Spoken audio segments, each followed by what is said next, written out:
Welcome back.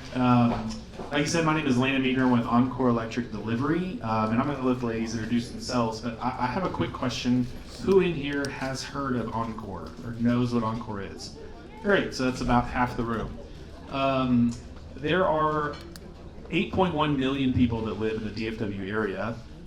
The way that the PUC breaks up, or the Public Utility Commission breaks up, the electrical division, Oncor serves, or there are about 6 million people that live in the Oncor service area, and Oncor serves about 4.2 million of those customers. So a very large company that is not heard of by everybody. So whether you're a small business or a large business, marketing matters. And so I'm going to let the ladies here introduce themselves, and then we'll go from there. Thank you, Landon. I'm Amy Borders. I'm the Director of Communications and Marketing for the City of Weatherford. I've been here in October, it'll be a year. Prior to that, I was in the same role for the City of Waxahachie since 2008. And I've worked with this girl on a million different things. I'm so excited that she's here. We've done a lot of marketing stuff together over the years, so maybe we can share some fun ideas and stories. Good morning. My name is Jessica Hill. I'm the Vice President of Marketing and Film Commissioner for Visit Fort Worth. I've been with Fort Worth for almost 13 years. Prior to that, I worked in marketing for Fox Entertainment. So glad to be here, and thank y'all for having me. Hi, my name is Cassidy Longcrier. I am the co-founder of Sustainable Soul Salon and Refillery with my wonderful business partner right here in the front.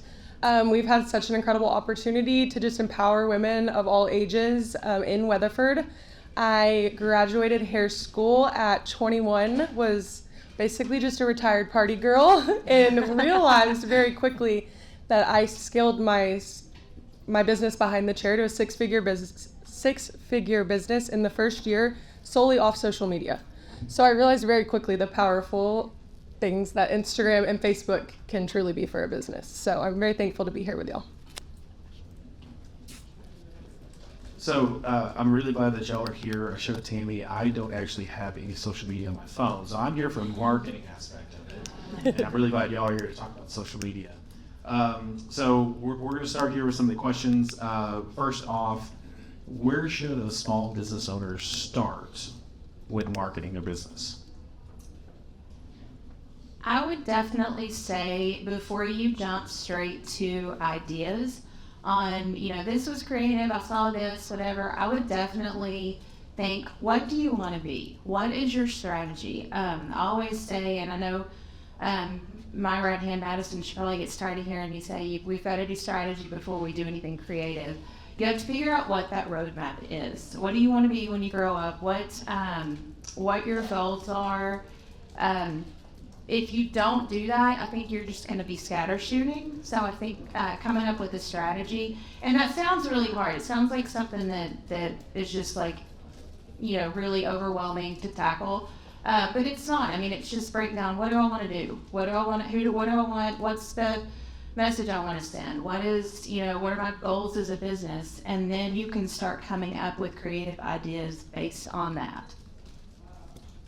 And I would say on top of that, I think the look and feel, the design is so important. I think design is, people can judge your business so quickly by the logo, by the look and the brand. So there are a lot of universities, TCU included, Weatherford College may have this, where their design programs will do pro bono work. So almost act as a small agency for you. So if you don't have the budget to hire a designer, that's a great place to look to get started. And I think that's a second layer on what Amy just said is a great starting point.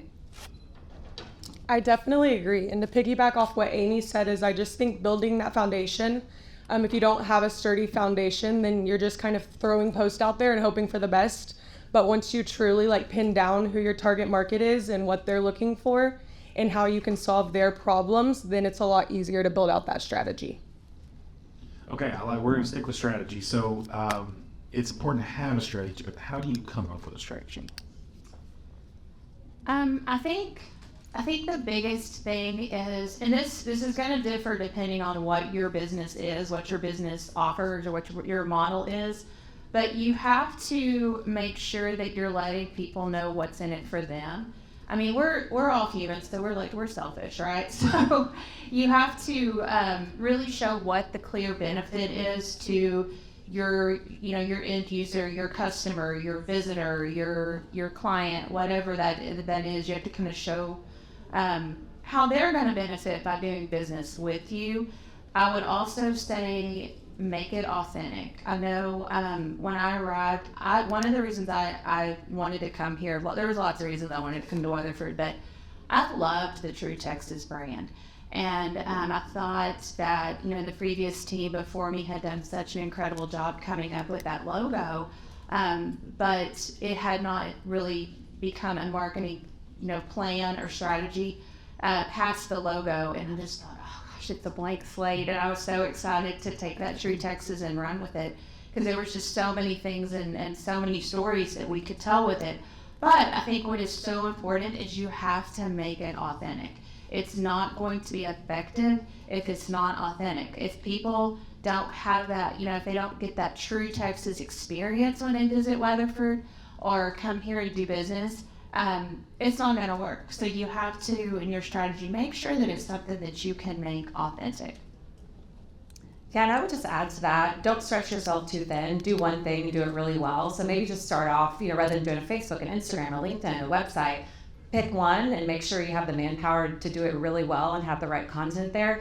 I think there's some people who would even argue, do you even need a website anymore? Or do you just have like a really great social media channel with all the information there? So I think when building out your strategy, think about what you can actually do. Who do you have that can create that content so that there is relevant information on a regular basis so you can build that audience, whether it's social media or a website. But I think a lot of us, we want to do this and this and this, and it just builds up and then it becomes overwhelming, and then you kind of get stuck and don't really do anything because you don't know where to start. So I think, making part of your strategy, are you going to focus on PR, social, paid media, what makes sense for you and your business? Something that I always like to refer back to when I'm coming up with a strategy is my ideal client. So when I do any sort of marketing coaching with other hairstylists, I like them to write down their ideal client down to like where they shop and how much money they make and how many kids they have. And that way, when they are building out that strategy, they refer back to that ideal client profile, and they're targeting all of their marketing efforts directly to that person. So that way, when they're making a graphic or making an ad, they are writing it directly to that ideal client. So that way they're attracting more of their perfect customers. Very good.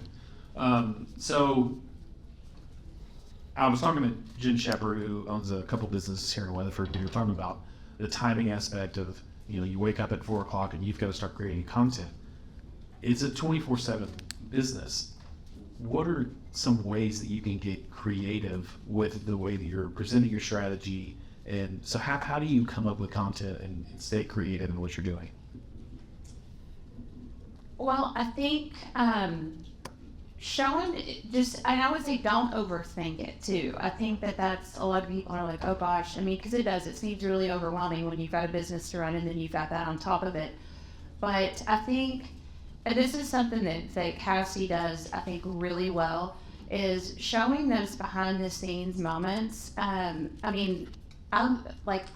follow her, for lots of reasons, but one is her precious fake girls. I love seeing like that human element, and that she's just a mom trying to run a business and take care of her family, and she also shows the behind the scenes. There'll be little stories with she's sweeping and cleaning and things like that. So it's kind of fun to show people just the little behind the scenes tidbits of what it takes to run your business.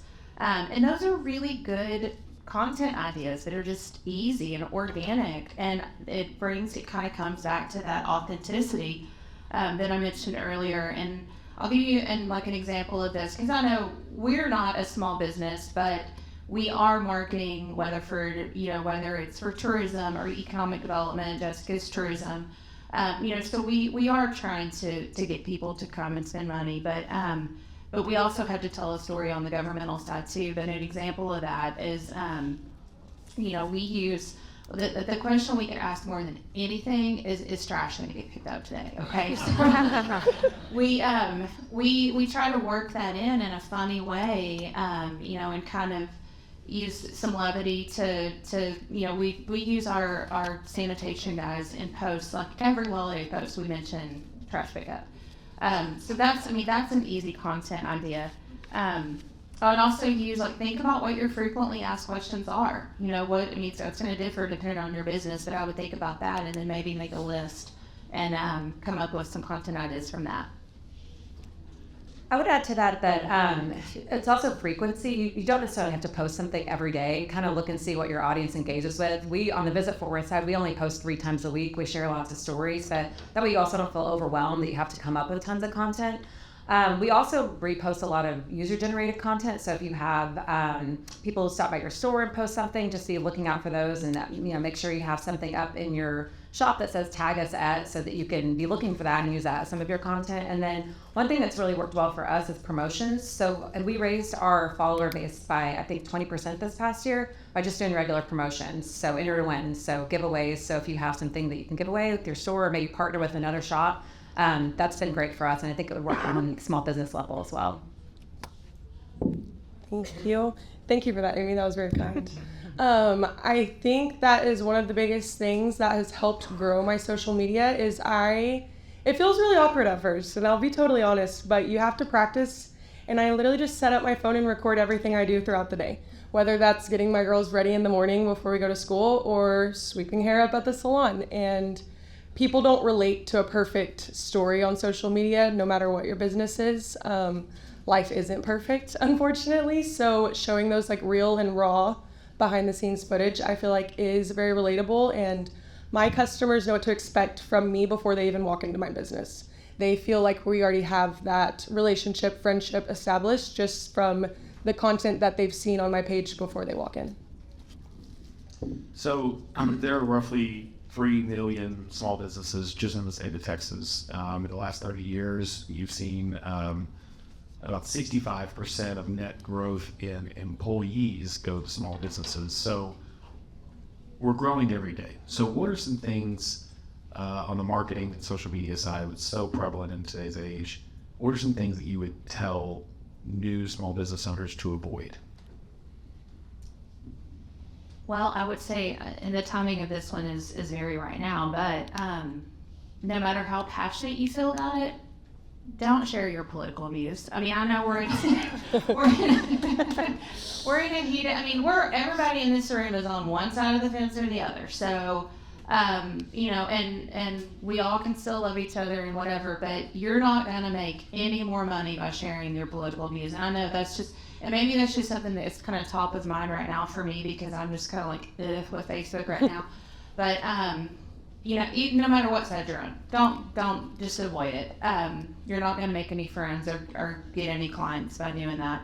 I would also stay away from viral. This is more like a TikTok thing, but recreating videos that have gone viral, unless it makes sense for your business. Don't do something just because it's popular. I'm all about make your own viral video, start your own trend. If you come up with an idea and you're like, oh, that's dumb. No, it probably isn't. Just try it. You might be the next Demure video, whatever. But that one I really can't stand. But I'm just as an example, do your own thing. If it don't do something just because it's popular, if it does not make sense for your business model. Oh, go ahead. Yeah. Thank you. I think one of the biggest things is overselling and not truly being social on social media. Sometimes as business owners, it's so easy to get overwhelmed and just want to post. I got to stay up on Facebook and Instagram, but you're not going back and truly engaging with your audience. The whole purpose of social media is to build those relationships and cultivate a community of people. So responding to every comment, every DM, building those relationships in the messages, I think is so much more important than the actual post. And with the overselling, if you're truly showing your audience how they will feel through your experience and showing them what to expect before they meet you and what they will feel like after, you shouldn't have to be selling. They should be kind of asking where they sign up. It's just a thought, and this is not something to avoid. This is a to do. I would, a lot of you have really small staffs, but we get a ton of engagement when we engage our employees with employee recognition. So I would make sure, everybody's aunt and mom and grandma is sharing the post. And so that ups your engagement right there. It gives your employees a sense of pride. They have that much more loyalty to you when they feel appreciated and recognized. But I would definitely, don't just put your products, put your people out there too. So that's not an avoid, that's a to-do. I have one more that's not an avoid either. So one thing I've seen work really well in Fort Worth is small businesses opening their doors as event spaces. So hosting happy hours or meetups or things like that. And then it also encourages, I'm sure y'all do that here as well, but it's shopping within those places. So we've seen that, especially in the near South Side, Magnolia area of Fort Worth, and it's really created a sense of community within those business owners as well.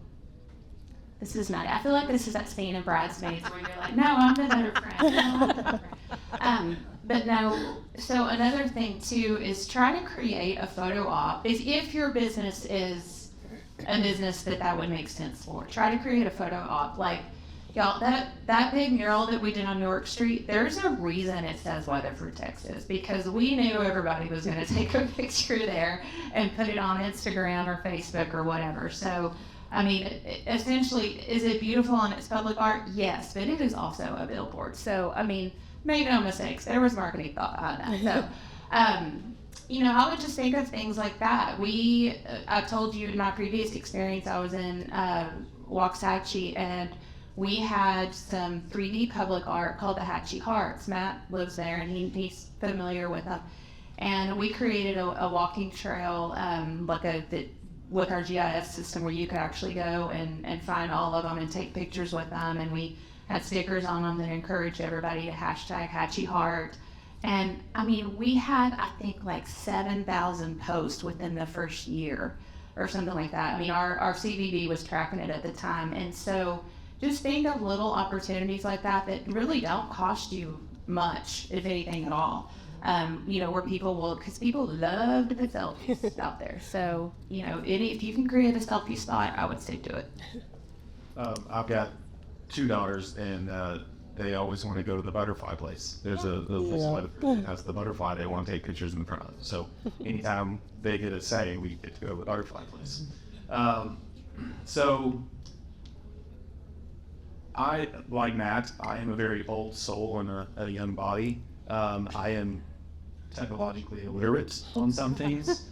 Are there any tools for others like myself that are not great at maybe creating content, or they're kind of stuck and I'm just not extremely creative, but I need to get stuff out there? What are some tools that you guys use? I definitely use ChatGPT. If you're not the best at writing social media copy or press releases, I mean, if you've played with it at all, you can put pretty much anything in there and get what you need. So Sprout Social is also great for scheduling. So if you want to try to knock out all your social media in 1 week, you can get it all scheduled. Those are two of the ones that we use most often, and they're both super helpful. Yeah, I would recommend, how many of y'all use Canva? A lot already. So if you don't use Canva yet, I would definitely get a Canva account. There's a really basic free account, but even if you get the subscribe account, I think it's like $300 a year. It's not a whole lot, but Canva is amazing. It is such a time saver, and we use it multiple times a day, and I love it because you can work share. So you can log in from anywhere, and you can, Maps will do something, and I'll pick up and, finish, or she'll do, or vice versa, whatever. We can share our work, and you can actually share files with other people. I mean, if you would have asked me 5 years ago about Canva, I was like, oh, no, I'm an Adobe Suite, diehard, but I realized how much time that I save by using Canva, and we don't print a whole lot of things anymore, but even the printers now, Canva has become sophisticated enough that printers can use those files too. So Canva, and I would also go in there, you can create a brand kit and have all your colors, your logos, your fonts, like all of that, where it's super easy to build any graphics. You can make reels in Canva, you can make horizontal videos, so just get in there and learn. And there's YouTube tutorials too if you're having trouble. So I totally agree on Canva. It's my most opened app on my phone. If I go to open apps, it's going to be the first one that pops up every time because of how often I'm on it. Excuse me. But another thing is just start practicing. Wherever you started your business now, I'm sure you weren't as good at it in the beginning as you are today. And so just start practicing making content, whether that's a silly little reel or just putting up your first Facebook post. Until you get started, you're never going to get better at it, and it's never going to get easier. And it's always going to seem most daunting in the beginning, but if you just start practicing, it truly will get easier as you go. Just another thing too is I know, and again, this may seem overwhelming, but I would at least try to have some sort of a plan for your content, have a content calendar. At the city of Weatherford, we run primarily, we run the city page, but we make posts for some of the other departments. And we also do a lot for Experience Weatherford, which is our tourism arm. And we work about 2 weeks out planning. So just, look, is it one of those silly national days? Is it National Margarita Day? Is it National whatever, National Dog Day? Just where you show your dog. Just little things like that kind of add to that human element. I would also try to mix up your content, whether it's a mix of photos, still graphics, reels. Don't do all the same thing. Don't do all reels. Don't do all photos. Don't do all, just text posts or whatever. Just kind of try to mix up what you're sharing because that will help your engagement and your algorithms. So, yes, sir. Well, I have something to add. Actually, is Robert here, Bob? Okay, he went back to Minnesota officially. Oh, there he is.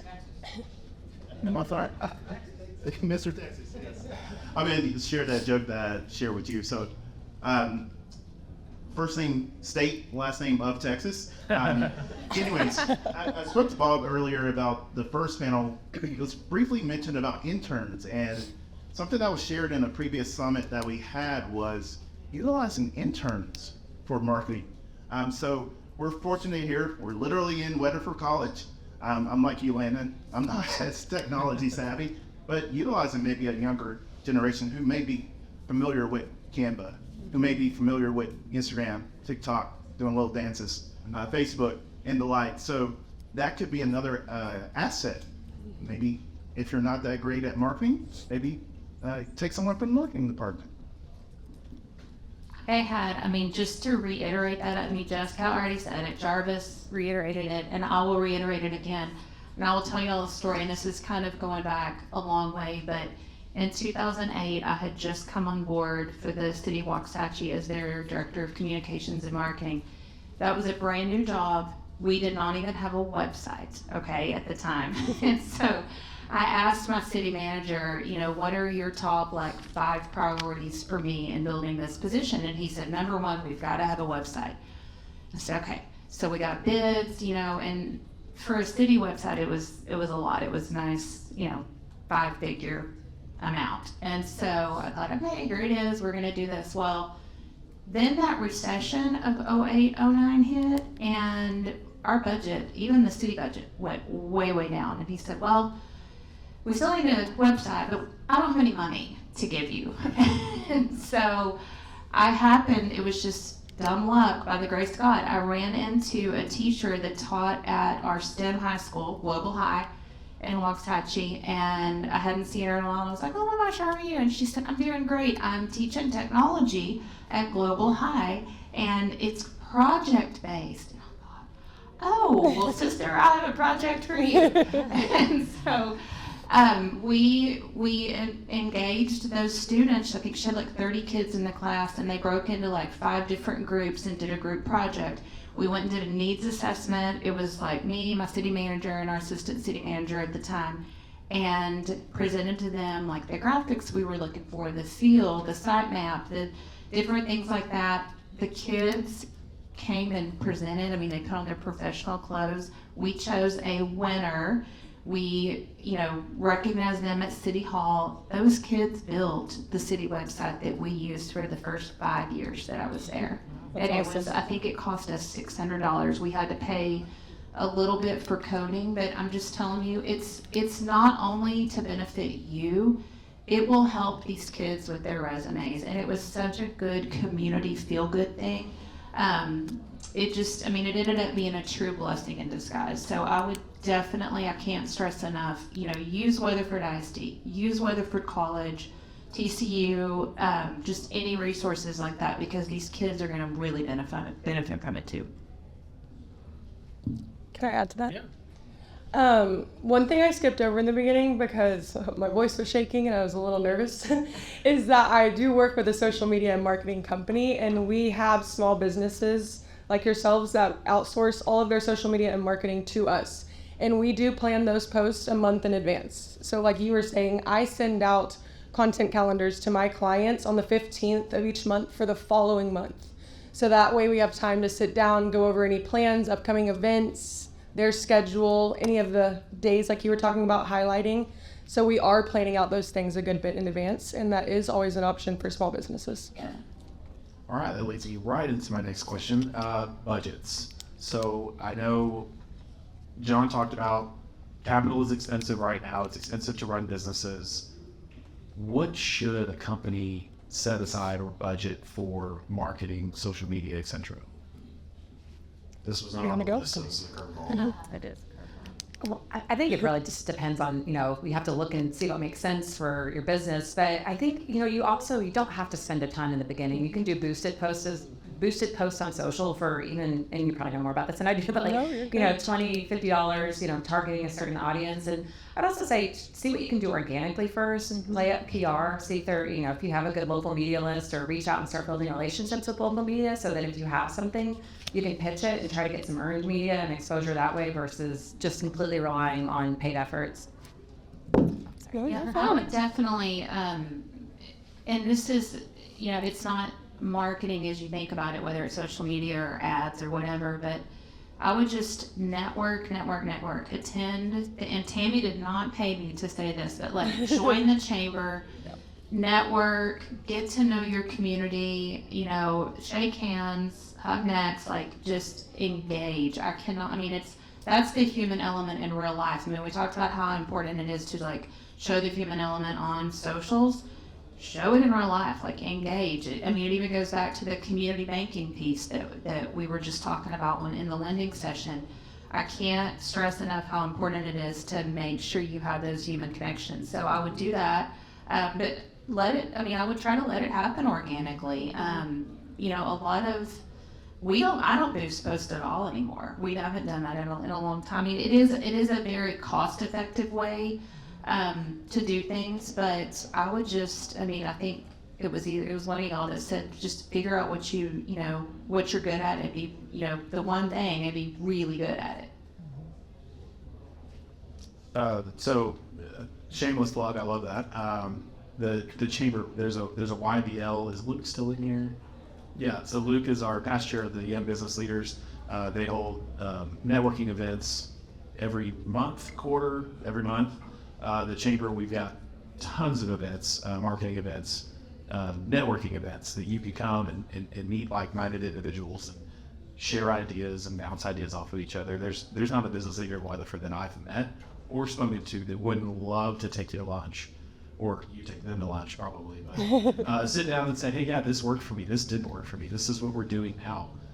Weatherford is a very unique area that I've experienced working all over the state of Texas, that there are business leaders that are very engaged in small businesses that are willing to sit down and talk with you. And yes, this is how I did it. I wouldn't recommend it. If I could change it, this is what I would do. Another thing I would do is, and this is going to sound absolutely crazy to you all, but I would make friends with people who have the same business category as you, get to know your competitors, and even be friends with them. I know Jessica and I are, we're both in the tourism world, and I very much approach tourism from a regional standpoint. Don't hate me, but we're friends with Granbury and Mineral Wells. We like them because we want them to stay here and eat here, but if they want to go hike at the state park, that's fine, or, break off to Granbury for a little while. But I think you have to look at it as like the rising tide that raises all the ships. You can't have this like, discord amongst business categories. One particular business category I think that really works for is like restaurants. If you have a restaurant, it's really good to have, we're in our previous experience, there's a food and beverage collective that we started when I was part of the tourism efforts there. And they went from, competing against each other to working together and like planning events together and planning wine walks and it was just completely their own doing. So I think stuff like that is really fun for networking too. Just don't always think about your competition as competition. Think of them as ways that you can support each other and help each other grow. And you should also make sure your business is listed on like the Visit Weatherford or Visit Fort Worth or any of the Experience tourism- Weatherford, yeah. Any of those websites, and then also list your events in those event listings. Our event page is our number one page on our website every time. So and it's free. And it's free. Yeah, exactly. And then other cost-effective like e-blast or news blast like Culture Map, Do 214, things like that you can do for under $500. So if you have a special event or a promo, those are good to look into. And then I had one more thought on that, but definitely make sure you're listed on anywhere where there's free listings. Another thing we also try to do is if you're listed on a TripAdvisor or something like that, make sure your reviews are good. And if they're not, then respond to those and try to keep up with those as much as you can. I would totally agree with everything you both just said. Sustainable Soul, the business I own with Tara, we have built totally organically over the past 2 years from just hitting the ground and going to every networking event through the chamber and the young business leaders and just meeting people in the community. I truly believe the only thing we've paid for social media in the past 2 years was to send a text blast out for an event we had through Good to See You, which is a great option, sending out those texts just to get your word out into your community to people who aren't in your database already. But just building that up organically, and then you always do have the option to outsource if you get to a place where your time is better spent somewhere else in your business. But starting out, I think organic reach is the best way to go, and just building true relationships with the businesses around you. Yeah, I think, all of that. People like to do business with people that they feel like they know and trust. Yep. And so just that human element is super, super important. I can't stress that. She's smiling. This feels lovely. Oh, God. Oh, here we Give go. me a mic. You better watch out. Something they didn't mention that I think needs to be said is create a Google business. It is free. It is so easy. Go to Google, create an account, and get a Google business. I was updating the Experience Weatherford website, and there are so many businesses, even in Weatherford, that are not on Google Business. And so people just miss them. Like if you look up, restaurants or boutiques or even hair salons for that matter, some of them don't even come up because they're not updating their Google business. And it's super easy to claim your Google business, update it, and then that way when your people are searching on Google, you're coming up. That's my right hand right there. That's Madison, and so I've taught you well. But she'll pick up where I forget. But if what she said about Experience Weatherford, y'all, if you have a Weatherford business, and especially more of a hospitality geared business, boutique, restaurant, anything like that, please go to Experience Weatherford. I think we've updated most of it, but she literally, because of the Google thing, got in her car and drove around one afternoon to make sure that our, the addresses and things like that were correct, and these businesses were still open. So go on Experience Weatherford. At the very top, it's add an event, add a business. It has an approval process that comes through us just to make sure that it is a legit entry. So sometimes it takes a few hours for the approval process, but that is totally free, and that's for all of our visitors and even residents to go on and see. And to add to that just a little bit on the Google business is the first thing, I know personally when I'm searching for a new service provider or anyone, I'm going to Google plumbers near me, and then I'm going to go look them up on Facebook or Instagram. So that's where laying that foundation comes into play and having the Facebook, Instagram, everything ready, but they're finding you through Google most of the time. So that was a very good point, Madison. Thank you. So going back to the technology, we are embracing the artificial intelligence. You mentioned ChatGPT, but some of the tech that's coming through, you can create videos, you can do a lot of just very dynamic and just about anything from video to content to strategic plans. And I've even taken our 300-page policy manual and made a supervisor training with it. And so I'm just wondering how you guys are embracing AI. How are you using that in your work? I know that we're launching classes around this right now and doing tons of professional development so that we can use it as a tool. But I'm just wondering from an industry standpoint what that looks like.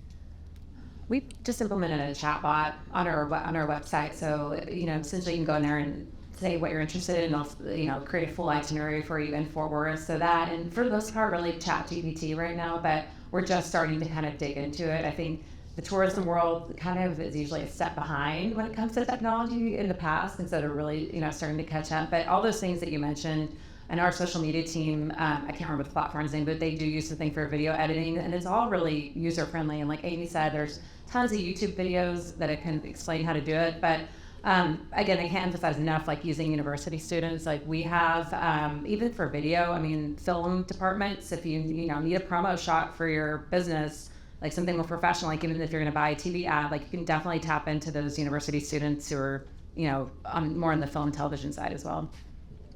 Yeah, we use ChatGPT probably the most, and we use it actually quite a bit. We've increased, how much we use it here lately. But I would say Claude is pretty good, and I don't love the graphics that are created in AI always, but I think AI is really good as like a jumping off tool. So it's not, I never published anything that was just totally created in ChatGPT. You better prove it. It's not always 100%. So you have to kind of massage it a little bit to make it sound like your speak, but the graphics, we've come up in the past with, there's been a few times that we've come up with something, or AI has come up with something that was a really good idea, but it just didn't look right. So we had to recreate the image, but it can be a really good jumping off point. I just wouldn't use it as your thing. I wouldn't just have it be the end game for you, but it is a really, really good tool. Yeah, that's exactly what I was going to say, Amy, is just using it as, I utilize ChatGPT quite often, and Canva, like she was talking about earlier, even has some AI features within it. But utilizing it as kind of like a outline and then going in and adding that personal touch. I feel like if you do just copy and paste a caption or a plan straight from ChatGPT, most people can recognize that these days, and it loses that social aspect of social media. But when you're overwhelmed and feeling like you don't know where to start with a strategy, that's a good thing. You could plug into ChatGPT. I own a hair salon, and I'm trying to reach new customers in Parker County. Like, help me come up with 10 posts for the next 60 days that will help me find my audience. And it will kind of give you an outline to go off of and just some ideas to kind of get the ball rolling. So I feel like we have really touched on social media hard. I'd like to get into the marketing aspect of it. I am obviously not part of the Oncor social media team. I'm on the personal marketing side of it. One thing that my department does is the personal touch. I know we talked about a little bit in the finance portion of it, engaging your makers. To me, again, like Matt said, I'm an old soul. I am very human element on getting to know your customers, getting to know your competitors, and you said it, people do business with people that they know and like. I think Tammy's been saying that ever since I've known her. That's one of her favorite phrases. But really getting to know, I'm looking at the signs, the spaces of entrepreneurs. Get to know the people that you're dealing with on a personal level, not necessarily getting into their personal business, but the human aspect of it. Get out of your business, go out of the community, meet people, talk to people. That is something I think started with millennials and is really trickling down to the generations behind us. Is we're losing that human element. We are all stuck behind screens all day long. Your iPhone, your Android, whatever it is, your computer. Get out. I every time I go to the bank, I bank probably 15, 20 minutes because I'm going to go talk to Luke in Austin.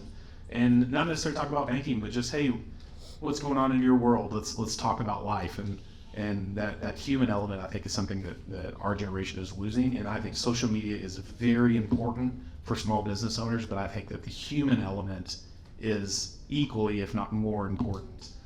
Get out there, talk to people, meet people, get your name out there organically, not necessarily on something you paid for on a post, but just go meet people.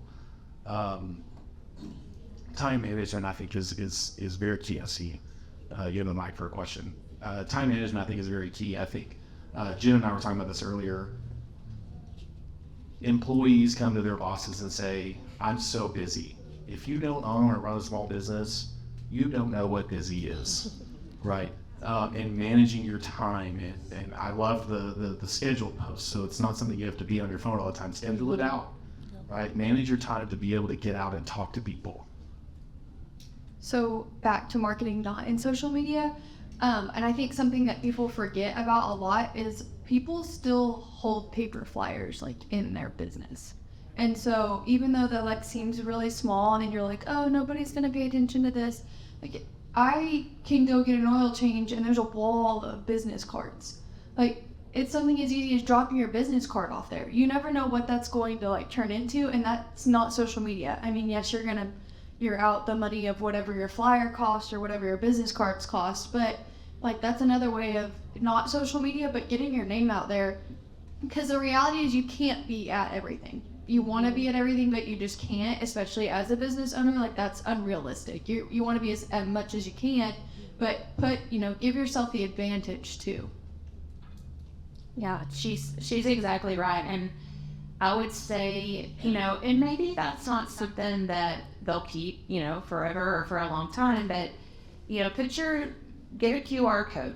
We have our QR code on everything. That was one positive that came out of COVID is people started using QR codes again, especially in restaurants and all the touchless situations we were in. But people kind of got used to using QR codes again. And so we have our, especially with our tourism stuff, we have our QR codes on everything. So, even if you do print something, put that on there. And I think people, especially with every time I stop at the chamber, there's people, at the visitor center, they still want a lot of them to pick up something. I mean, like I said, they may not keep it forever, but having that, is good. And you probably, I don't know, do people still like to do that in Fort Worth too, or? Yes, people love a visitor guide. So I mean, there are a lot of people who still like that, just tangible piece. And on top of QR codes, I would, make sure that you're directing to, sign up for an email. So building up your email database so that you can send out specials and promos, and that's free to do and another tool to have other than social media. But yeah, I think there's still something to be said for printed pieces. And then also on the community engagement aspect, are there any things that it makes to sponsor? Is there a little league team? Is there something where you can get that kind of community exposure that wouldn't break your budget? So, yeah. Do you have a question back there? I'm in. Is that on now? Yeah. Gosh. So it's not a question, it's more of a comment. Just a couple of things. With the QR code, I'm not sure if y'all are familiar with the flow code. So the flow code is a QR code that you can scan, and you can create sub-pages that you can either redirect to your own website or put forms on there like newsletter sign-ups, events. I mean, it's super customizable. And while somebody's on your page, you can actively update it. And when they refresh, they'll see the updates instantly. So it's a super cool tool. There's a lot of things you do with it. There's a lot of analytics. You can track visitors. You can track all the information that's put into it. So that's a really neat tool. And along with the Google searches, because it's mentioned a whole bunch of times, Google searches, but something that wasn't mentioned was search engine optimization. And that's a big thing for Google searches. So whenever you're building your website and you're putting information in there, you want to do the research to find the keywords, the tricky phrases, the chains that are going to help boost your website to page 1 or 2. Because let's face it, once you get beyond page 2, nobody looks at those.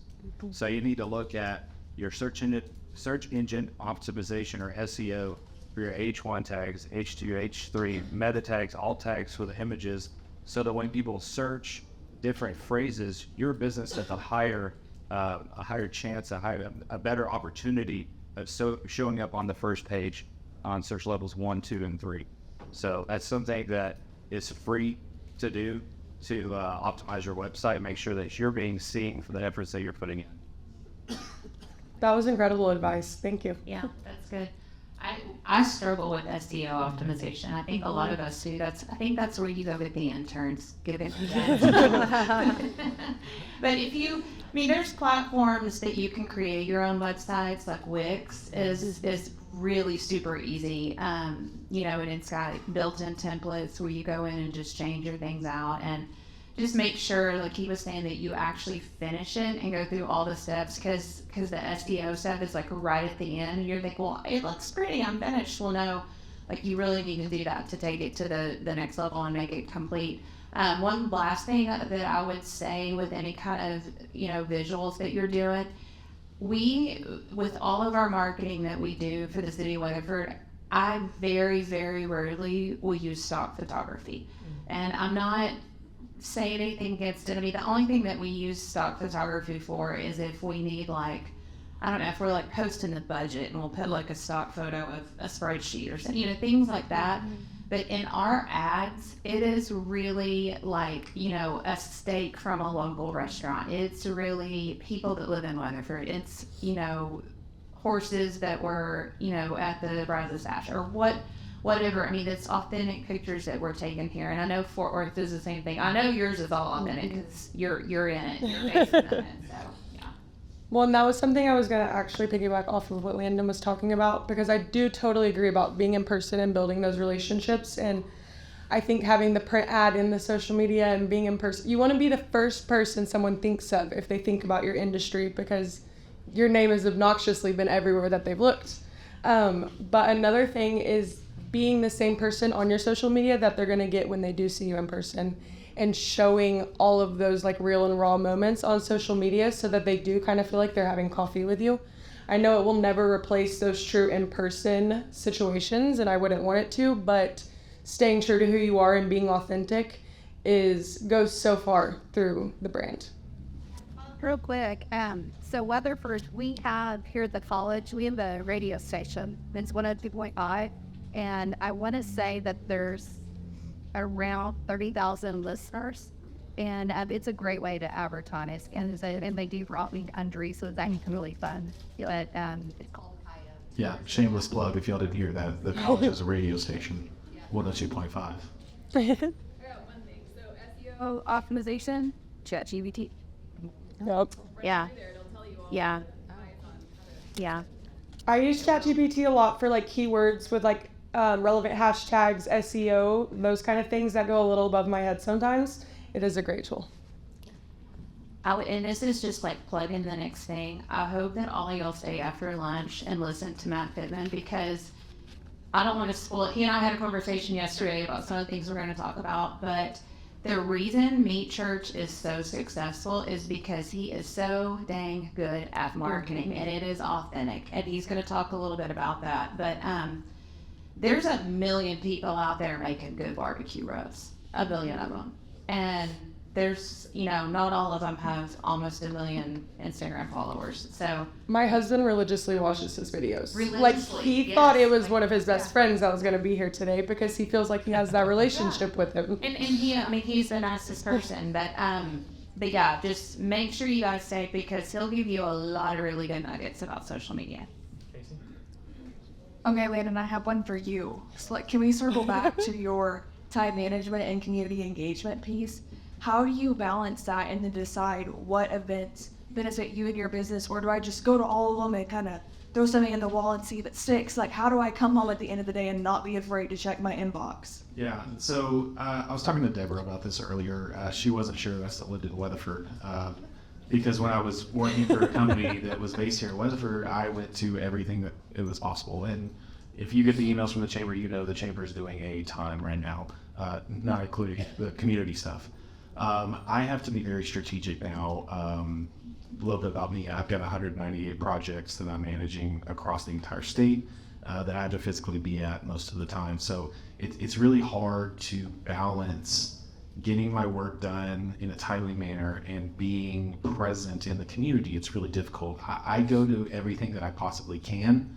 I try to go to as many ribbon cuttings as possible. I think that is fantastic because it highlights a new business that's in town, as well as getting to market with other people that are there. So I encourage you, if you're not on the email, talk to Tammy, talk to Deborah. They can get you on the email for all of the ribbon cuttings. We have tons of new businesses that are starting in Weatherford, not just starting, but milestones, 10-year anniversaries. We had one for the Durants a couple years ago for their 50th anniversary, and it was very well attended.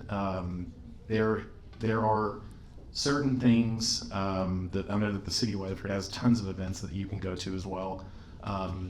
I would encourage you not only to go to the Weatherford local events, get to as many as you can, but visit Fort Worth.